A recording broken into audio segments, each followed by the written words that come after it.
So I get to the audition and there are tons of people there. I get there at 10 o'clock, a little bit before 10 o'clock. There are tons of people there. And everybody's got their signs and they've got their billboards and they've got their food and they're wearing their chef thing. And I'm thinking, I hope I don't have to have all that because I have none of that. All I have is what I think is a great, great idea.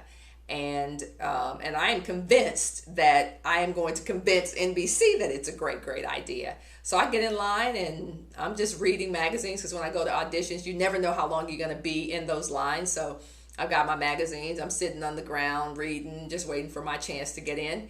Finally, maybe an hour and a half after we've stood in line, they start taking people in. We come up and I do the audition. And you know, the real important thing when you're doing an audition is to remember that you're going to be on television. I always find it kind of funny when people are auditioning for TV shows and they get on there and they go, my audition, my thing is this, I am going to be, they sound like robots. It's TV, people, it's TV. So you got to give them a little personality. So I was like, okay, I feel like crap. I am high as hell on NyQuil.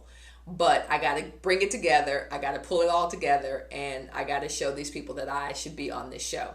So you go and I actually go and I go in front of one producer, one casting person, and then another producer is watching. And then if you make it, you go through one door and then they have you wait for a little while and they start building up all the anticipation. It was really cool because I was thinking, I don't know what other people are pitching and I really don't care what other people are pitching. I think this is a great idea. And that's kind of how you have to approach auditions. You have to say, listen, I'm not going to worry about my so-called competitors. I'm going to do the best job I can do. I'm going to go in there. I'm going to bring the energy. And I'm going to make it really hard for them not to pick me. That's a little secret for you. That's what I take into every audition. I go, you know what? I don't know if I'm going to get this. I think I'm qualified. I think I'd be good for this. But all I want to do is make it really, really hard for them not to pick me.